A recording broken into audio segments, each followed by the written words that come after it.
I'm called Dr. Bunya Simon Condon. Why PBF?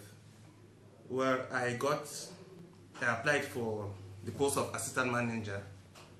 That was in August 2010, and by 8th December, from November, we were recruited and we started working from the 8th of December 2010. So I've been working here for the past 6 months as assistant manager of the fund holder agency, which is the first in Littoral. For what concerns my attributions as assistant manager, I'm in charge I assist the manager and coordinate the activities of verification, because we have 5 verificators.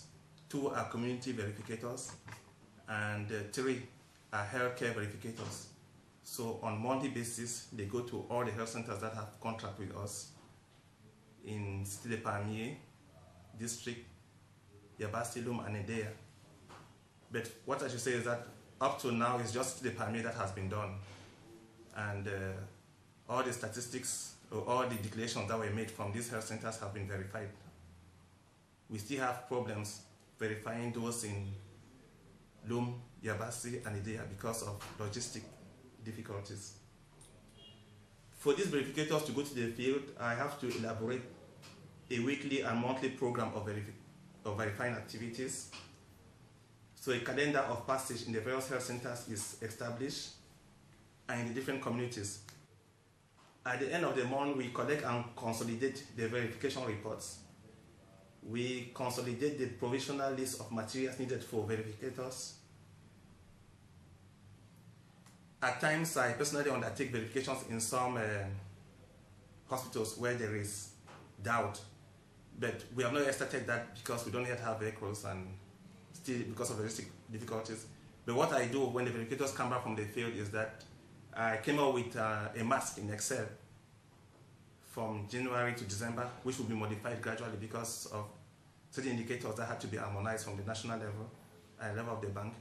But for now, we have the 22 indicators for health centers and the 20 indicators for the referral hospital that we are using, during which, when the verificators come back, we fit this data into the Excel sheet, and the margin of error is gotten. We have the total which is given, and from that I realized that it was not easy with the verificators working with these simple calculators, because when they calculate, at times these calculators are not, there are some errors, because at the times they punch the buttons, the numbers they intend to type doesn't really come and they get wrong calculations. So the challenge, immediate challenge, is that all the verificators, healthcare verificators, should have at least a laptop where the Excel mask will be fitted into, and after verifying and after calculating, they will cross-check with the laptop that they have. So the Excel sheet will give them the accurate results, because it is very difficult. It will be very difficult if they have to go to, let's say, Yabassi, Lum, or Edea, and errors are perceived, or errors are detected here at the agency, in which case they have to go back to correct and sign, because at the end of verification, the verificator signs and the head of the health facility also signs. So in order to avoid such difficulties, we need a laptop for each and every one of them. So what I do is all the meetings that we hold, I coordinate the verificators to come up with a report that is, should I say, accepted to standard. The reason why I added to the PBF program is because after I have been district medical officer for about 7 years, that is since 2003 I was DMO for Bonasama Health District, and in 2009 I went to Lokbaba as DMO. We have always had this challenge of making things change in the field, and one of the difficulties has always been finance. It's true that we are working in a limited setting where the finances are not there, the human resources are equally not there. But what is normally advised is that efficient management will normally bring us to have a cost-efficient cost-efficient approach, and we can have results. But with PBF, we are moving from the traditional processes and we are getting into autonomy. If I go through the 11 best practices of PBF, that has been summarized to 8, but for the interest of the interview and the audience, I will go for the 11 best practices. We realize that with PBF, there is separation of functions. We have the regulator, we have the health service that provides healthcare delivery, we have the fund agency that disburses funds, and we have the community. From the visits that we have been doing recently in these health facilities, we have realized that a lot of them are changing, despite the fact that they have not yet perceived a franc from the program. And most of them declare that if the program has to end here without these subsidies coming, they all know that at least their mentality has been changed. They now have a different way of looking at things, because it's the only program that brings into place health economics and public health. So it's centralized health economics, epidemiology, and public health. And with health economics, people talk about economy, people talk about their personal interests before talking about general interests, and we realize that the change is on the way. So our hope is that there should be ownership. We still have some difficulties with some health facilities who think that they are already autonomous.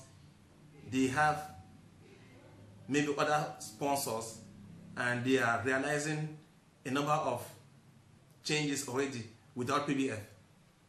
But it's simply because during the training, some of the head of these hospitals were not there. They sent in representatives to represent them, and I think they still need to communicate between those who represented them in the training for them to perceive exactly what PBF stands for.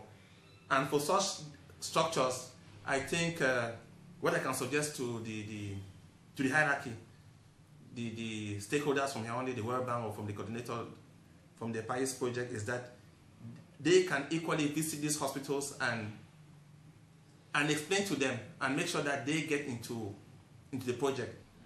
In the month of January, a study was done, a survey was done, and 10 districts were involved. The region has a total of 19 districts, health districts. The survey was limited just to 10, and in 10 we have 4 where the project is conducted. We also have the 6 other districts where 3 of them are witnesses that will eventually have subventions. So it will add to the number of health districts from 4 plus 3, giving 7 that will be involved directly with the project. The other 3 where survey was equally done is also a control.